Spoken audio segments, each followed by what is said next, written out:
So I want to welcome everyone to the podcast. I'm William, And I'm Kat, and that makes this Info on the Go.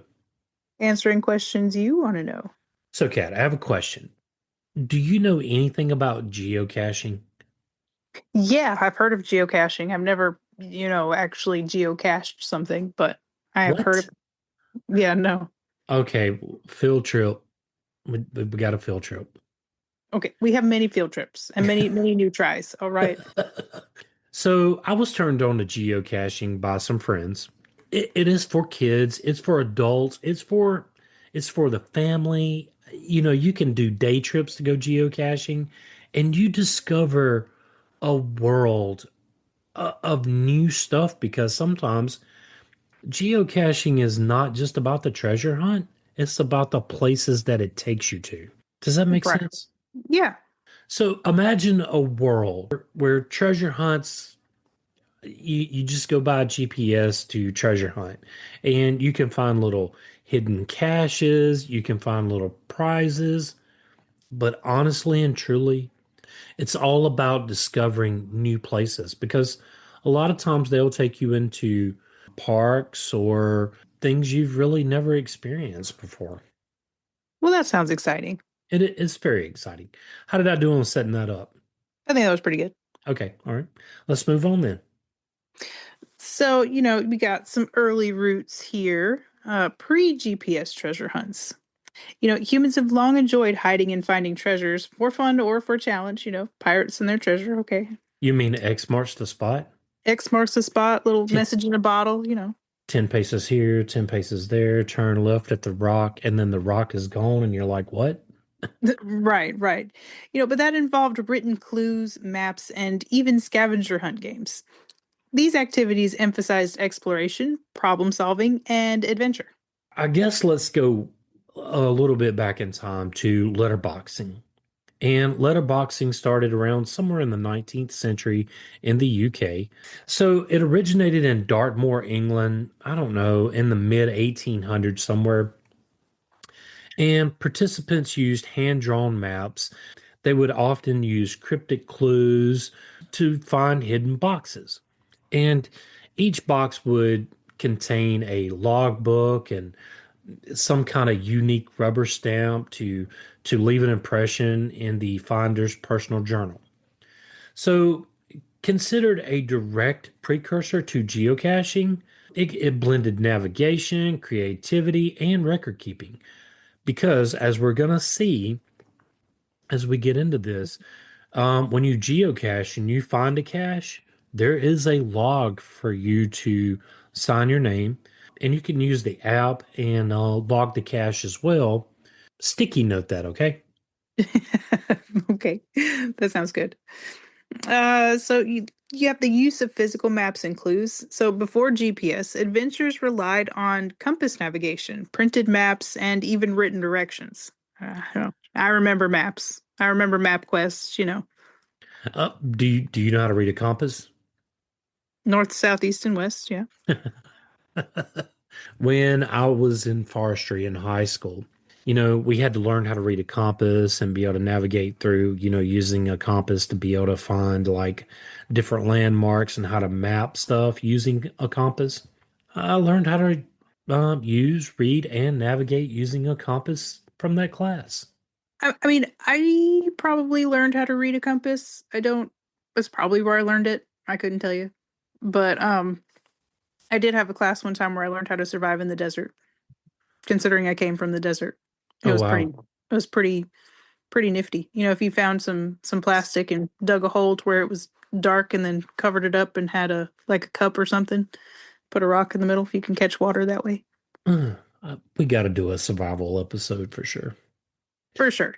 But anyway, you had creativity in hiding spots and clue design, which made each hunt unique to your geocaches back then. So let's kind of fast forward a little bit. So between the 1980s and 1990s, GPS becomes available to civilians, right? Hmm. So GPS, it was originally a military technology used for navigation and targeting. Have we said what GPS is? Well, it stands for Global Positioning System. Yeah, absolutely. And in 1983, President Reagan, he allowed civilian access after the Korean airliner incident. And we're going to do something on that a little later. Early civilian GPS signals were deliberately less accurate due to selective availability. It would intentionally leave you, I don't know, a couple of 100 feet or a couple of yards away from your targeted destination on purpose. But on May 2nd, 2000, selective availability was turned off. And this dramatically improved the accuracy roughly to 100 meters to 10 to 15 meters. Right, right. Well, that's a plus. Yeah. I mean, just think about it.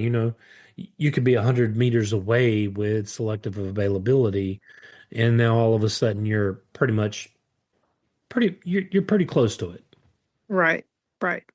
Well, and with the introduction of GPS for navigation, it allowed precise coordinate tracking anywhere on Earth. But it made it possible to hide and find containers with unprecedented accuracy. So GPS created a new type of adventure, merging technology with exploration. The first geocache was hidden on May 3rd, 2000, near Portland, Oregon, USA. And it was hidden by Dave Ulmer, who was a computer consultant and an outdoor enthusiast. Factoid. So, the purpose of this was to test the accuracy of GPS devices after selective availability was turned off. So, originally a simple experiment not intended to spark a global hobby. Yeah, so he really just kind of wanted to hide something and see just how accurate it really was. And that simple act or that simple experiment, it turned into a global hobby. hmm And it contained a logbook, pencil, and small tradable items like software CDs and snacks. But the instructions here encouraged finders to take something and to leave something, and then sign the logbook. And it was named the Great American GPS Stash Hunt. So the impact of all of this, it inspired others to hide caches and share the coordinates. And this kind of led to the creation of an online community or online communities and the global geocaching phenomenon we know today. So Is it caches or is it caches? it's caches. You call it Oh, caches. okay. All right. I just want to I, make sure. I know it's spelled caches, but it's caches. Okay. I Eh, just want to make sure. Growth in community formation. Geocaching website and online communities. In early websites, geocaching.com launched in September 2000, but quickly became the central hub for geocachers, and it allowed participants to submit cache coordinates, descriptions, hints, and track logs. But it facilitated global sharing and connection, helping geocaching spread beyond the US. Yeah, so let's kind of explain the importance of sharing online. So sharing online it allowed users to log finds online, which created a permanent record of achievements. It also enabled participants to track their progress and see the activity of others. And if you hid something, you could see who found it, go back and check the logbook, and if they didn't sign the logbook, you could take that find away from them. It also encouraged creativity and a little bit of friendly competition in cache design and placement. And I can tell you from caching, some people get extremely creative. And, I don't want to spoil the punch here, but I found one cache on a stop sign with a fake bolt in the back, and you had to take the bolt. It was like a magnetic. You just took it off, screwed it out, and there was a log in it. You signed it, log it on your app, put the thing back in, boom, done. Oh, nice. But this really strengthened the sense of community among enthusiasts, and it started to kind of foster that collaboration. But not only that, there's a story to be told, right? As we kind of hinted into the intro, where it might lead you to someplace you've never been before, or it might lead you to something to experience you've never experienced before. Right. So, and you got tech enthusiasts too, and they're drawn to GPS technology and digital navigation and experimented with complex caches and multi stage puzzles and created hiding locations. So those multi-stage puzzles, it could lead you to a coordinate. You would have to get to that coordinate, find the cache to get another coordinate. So then you have families too. Geocaching provided a fun, educational, and outdoor activity and promoted teamwork, problem solving, and exploration for children and adults alike. Well, that sounds exciting. It is, it's extremely exciting until you get frustrated and you can't solve the puzzle. Oh, For me, I'm a hiker. I like to camp and I like to explore. And geocaching, it helps you find new ways to enjoy nature. It adds a sense of purpose and adventure to family trails and outdoor spaces because geocaching is everywhere and a lot of state parks get behind it. I wish I had heard about it sooner. So then you have some rules and etiquette, right? Because everything has to have rules and etiquette. It's important. Yeah, well, it keeps it fun. Yes, yes. So you got different types of cache types, okay? Different types. You got traditional, multi-stage, mystery, earth caches, and a whole lot more. And each design is varying levels of challenge and creativity.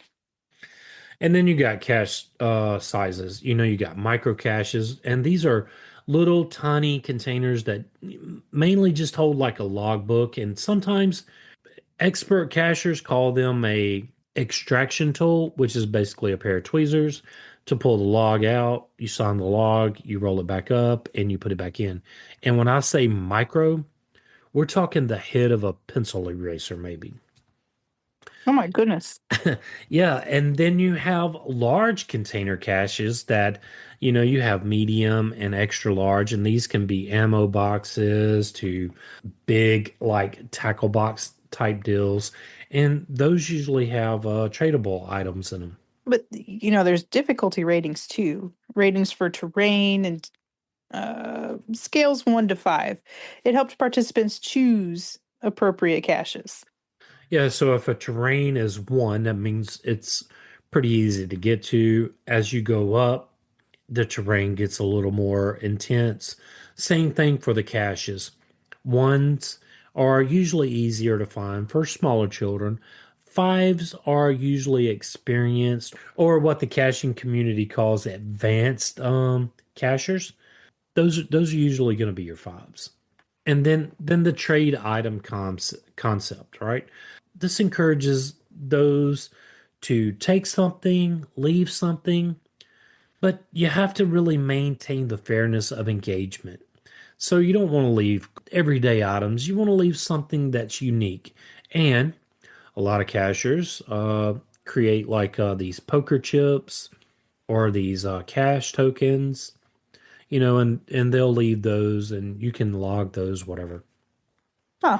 And then, but all of this has created a very playful and very unique treasure hunting culture. It sounds like it, for Yeah, sure. So cachers are very much into respecting property, nature, and making sure it's all fair for everybody in the community. Cash in, trash out, or CITO events promoted environmental stewardship alongside adventure. Well, I mean, and if you go camping and if you're an avid camper or nature enthusiast, that's kind of the core principle. What am I trying to say? as a steward of nature. Yeah, I mean, I go camping and my whole thing is leave it better than what you found it in. Absolutely. You know what I mean? Like I'll clean up other people's trash all day long, which is, I mean, maybe that sounds like lame, I No. guess, but um I like to leave it better than what I when I found it in, and that's just kind of a camping rule for me, for sure. And that's kind of what cachers do too, because geocaching is about um it's about having fun, but it's also about instilling that stewardship that comes along with adventure, right? Right. Yeah. And Hey, just loving nature. So let's get into the global spread here. Caches appear worldwide. All right. And after the hobby took off in the US, geocaching spread rapidly to Europe, Asia, Australia, and other regions. Online communities and websites facilitated global sharing of coordinates and cache logs. And today, millions of caches exist in nearly every country. Yeah, and so they have diverse locations. Caches can be found in national parks, forests, urban areas, and even remote or extreme locations. There are some caches you have to dive to get to the bottom of. There are some caches you have to climb mountains to get to. But then there's those caches that they're at the stop sign, or one was at a coffee shop and it was behind the little coffee sign, a little micro cache. But these are all there's a wide variety of caches, so it allows all kind of participants and all ages and all abilities to engage in this unique activity. I wanted to go geocaching now. So, you got community events and meetups. Geocachers began organizing gatherings and share experiences and tips. And that created opportunities to socialize, swap items, and celebrate the hobby. Yeah, so if you download the app, you can see these community events and they welcome everybody. Um, but to get to back to that cash in, trash out, the community is driven environmental events where participants clean up parks, national areas, all while cashing and having a little bit of fun too. So this encourages responsibility and stewardship of outdoor spaces. But it also combines the adventures with a positive impact on the environment. So, in other words, you might go to a national park or your local park, and it might be a community event there, and it's cash in, trash out, right? So there might be some caches there. You can do it as a group, and as you do it, you clean up as you go, creating that stewardship, but also creating that adventure. That's awesome. Yeah, I mean, I've been to some of those, and they're kind of cool. So, it also has some media attention here. So, documentaries and news stories. And early geocaching success and unusual finds attracted media coverage, and the stories highlighted the technology, creativity, and the global appeal of the hobby. Stay with us. We'll be right back. Looking for your favorite band, team, or TV show, maybe that movie? Since 1969, Old Glory has been the ultimate destination for officially licensed merchandise, with over 300,000 items in music, sports, movies, TVs, and popular culture. And you have Christmas coming up. Have that hard to find person that you're looking for? Check out Old Glory. At checkout, use our exclusive listener discount code and get 15% off any product. All you have to do is put InfoGo in at checkout. That's InfoGo at oldglory.com. You can find the link in the show notes. Are you too hot at night? Well, say hello to the world's softest sheets. Cozy Earth's bamboo sheet set keeps you cool, dry, and comfy all night long. It's made from bamboo. They're moisture wicking, breathable, and get even softer with every wash. Did you even know that you can make sheets out of bamboo? I didn't. I thought that was awesome. And they have pajama sets. Pure cozy elegance, stylish, silky, praised on Good Morning America and in style, and backed by thousands of five-star reviews. You can't beat the 100-night sleep trial and free shipping on over $50 plus a 10-year warranty for sheets. 41% off any product with code INFOGO at CozyEarth.com. Make sure you find the link in the show notes. Yeah, they've had TV segments and popular awareness, which really helped geocaching reach new audiences, inspiring families, schools, and outdoor enthusiasts. I know the Boy Scouts are a big geocachers, a lot of church groups, uh, and just a lot of groups in general. This really contributed to the the huge growth of participants and the caches that were hidden worldwide. So, we got some evolution here and technological advancements. You got smartphone apps because, smartphones replaced dedicated GPS devices for many geocachers. And apps like the official geocaching app allow easy access to coordinates, hints, and logs, and, enabled instant updates and real time navigation. Yeah, so the integration with mapping services and AR, so things like Google Maps and other mapping platforms really enhance the planning and exploration.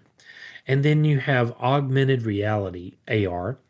Uh, this really the experiences add immersive, interactive layers to geocaching adventures.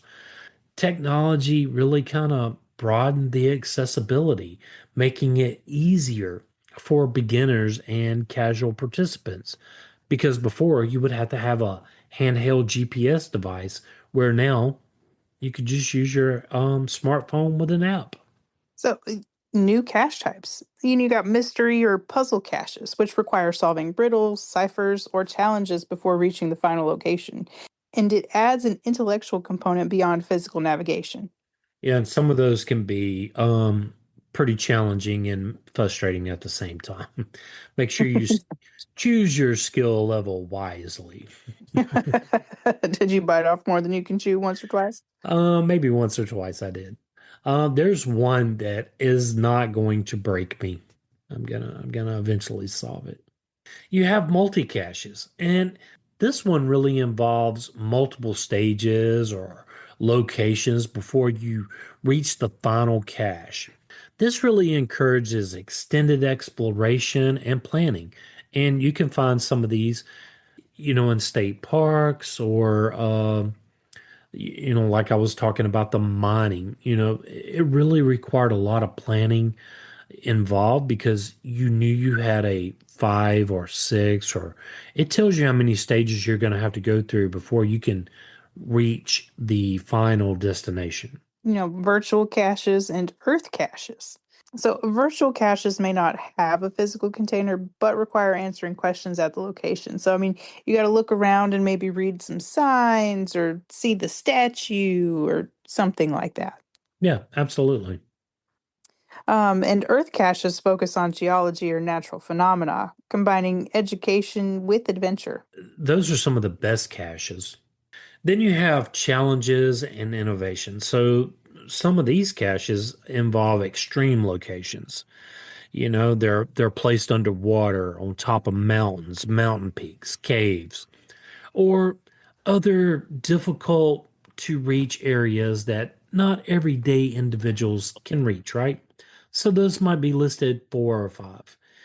But this just adds to an adventurous or an extreme sport. It just brings that element to an experienced geocacher or someone who's into extreme sports and geocaching. It just kind of combines the two, kind of like Red Bull. It gives you wings? Red Bull, like the Red Bull sports, whatever. Oh, This gotcha. is the extreme locations is just like adding the Red Bull to geocaching. It's extreme. Gotcha. Gotcha. So, puzzles, riddles, and storytelling. Many caches incorporate narratives, themes, or puzzles to enhance that experience. But it encourages creativity and adds a layer of engagement beyond simply finding a container. It's really become a hobby. So these innovations have kept geocaching dynamic, appealing to a broad audience. It provides options for beginners, families, tech enthusiasts, extreme adventures. There's something for everyone when it comes to geocaching. What about the cultural and educational impact? You got outdoor engagement, but it encourages physical activity, and geocaching motivates participants to hike, walk, bike, or paddle to reach the caches. But and it combines adventure with exercise, promoting health and wellness. So you have some educational aspects here, where teachers use geocaching to teach geography, map reading, and navigation skills. It incorporates problem solving, critical thinking, and teamwork. So it's a hands on STEM learning, GPS coordinates, distance calculations, and scientific observation. But not only that, it really encourages the students to combine technology with outdoor learning. And this makes lessons interactive and memorable. And this is appealing to all students of all ages, right? Mm-hmm. Mm-hmm. Because you're making learning fun. And then you got a social impact. You have community building. It connects participants locally and globally through a shared hobby. You got online forums and local meetups, which foster friendships and collaboration. And then you have the cultural exchange. Geocachers learn about new places, histories, and traditions through international caches. Like I said before, or I think maybe you alluded to it or I alluded to it, where you might have to answer some questions, read a sign, or look it up, experience something downtown, or whatever the case may be. But all of that encourages respect for different environments, different communities, and different ways of thinking. And you got shared experiences. Family, friends, and enthusiasts of all ages can participate together. It builds strong social bonds and promotes teamwork and problem solving adventures. Especially if you're taking on some of those level five caches. You might have a team of people. I know I went with a couple of friends of mine, and we did one that required a lot of brain cells to try to figure out. It was a full day cache. It was six pivotal points, but it took us down this road of stuff I just never even knew before. Anyway, That's awesome. yeah, but it really kind of helped us bond. It brings people together. It brings learning. So yeah, anyway, modern geocaching and future trends. The global reach, millions of active geocachers and geocaches. It's worldwide. It's practiced in nearly every country, from urban centers to remote wilderness. It represents one of the largest outdoor recreational communities driven by technology. So, there are plenty of games that are inspired by geocaching too, like Pokemon Go, which, adopted location based real world exploration mechanics, and augmented reality, like William talked about earlier. Geocaching experiences enhance immersion and interactivity. So all of that is very appealing to younger audiences. It gamified challenges, badges, digital achievements. It encourages engagement. The technology bridges traditional outdoor adventure with a little bit of modern digital culture. And there's always different badges you can earn in geocaching. But then you have some environmental considerations, balancing exploration with conservation. So that's what really encourages the cash in, trash out, and responsible caching practices. And geocachers are taught to respect wildlife, private property, and natural habitats, which also promotes environmental stewardship and alongside adventure. So when I was first taught to geocache, that was one of the things that I was taught was, it's that stewardship of nature and the responsibility to respect the property. But not only that, you cash in, you trash out. If you see it, you own it. Right. Basically, is how I was taking it. And Mr. Chris, if you're listening, that goes to you, bud. So the enduring appeal, adventure and discovery, it continues to motivate people to explore new places, uncover hidden treasures, and it combines the one thing that we love on the show, curiosity, with problem solving and a little bit of physical activity. Mm-hmm. And then, of course, you have your community and connection, which it offers social engagement, teamwork, and a shared global hobby. It creates lasting memories for families, friends, and individual participants alike. But Kat, the one thing that we got to call out here, it is a timeless thrill. The sense of finding something hidden, leaving a mark, and really contributing to a global treasure hunt. Well, that really remains the core of geocaching and is really kind of broadened its popularity. It has humble beginnings. Since geocaching began on May 3rd, 2000, as a single experiment to test GPS accuracy. A simple logbook, pencil, and a few tradable items sparked a global movement. So the global phenomenon we know today as geocaching, it really connects millions of participants worldwide. It combines adventure, technology, education, community. It also demonstrates how a small idea can grow into a lasting, widespread hobby. I'd like to encourage our listeners to experience geocaching firsthand. You grab your GPS, step outside, and see what treasure awaits nearby. Just like I plan on doing with William after this episode. Perfect. I can't wait to take you. I think you're going to love it. I think Casey's going to love it. I know the girls are going to love it. I can tell you the girls are going to love it. Honestly and truly, it emphasizes the thrill of discovery, problem solving, exploring new places. So, you know what? To really experience geocaching, that first find, the thrill of that discovery, the thrill of that problem solving, getting to explore new places.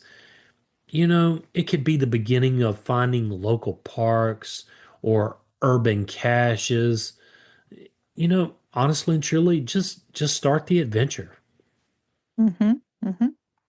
And it's for everyone. Everybody, Families, tech enthusiasts, hikers, and curious explorers. just like our listeners. And it can be found just outside your door. Yeah, so go download the app, give it a try. We're not, this was the history of geocaching. I'm a little bit passionate about it. I've been doing it for a while, kind of got out of it. But every time we're on vacation, my family's like, "You're gonna go do a geocache today, aren't you?" Yeah, I am. Yes, I am. Why, thank you. My wife has been a couple of times. She doesn't get into it. My daughter, now that she's a teenager, not so much. My grandsons, they're kind of getting into it, but I haven't really taken them a lot either. So. Well, my oldest is definitely, she just learned about compasses and directions, so I think it'd be really fun for her. Honestly and truly, I cannot wait. I'm excited. I'm excited to take you guys geocaching and let you experience this. I really am. I can't believe I get so it's an honor for me to be able to teach you the stewardship of geocaching. I'm excited too. I can't wait. Yeah. Well, if you would like to support this podcast, tell a friend and help get the word out. Yeah. If you would like to help us keep the show going, you can do so at Patreon. You can find the link in the show notes.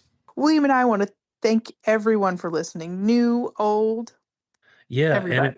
and if you're just tuning in, tell a friend. But we mostly want to say thank you for tuning in. Yeah. And you can join the Facebook group at Info on the Go Over there, you can share with us your show ideas. or ask us a question. Subscribe and follow us wherever you get your podcast. Send us a text using the link in the show notes or leave a review. And leaving that review helps others find us. And you can also email us at, infoonthegopodcast@gmail.com. yes, that's all one word, and the link is in the show notes. Till next time. Stay curious.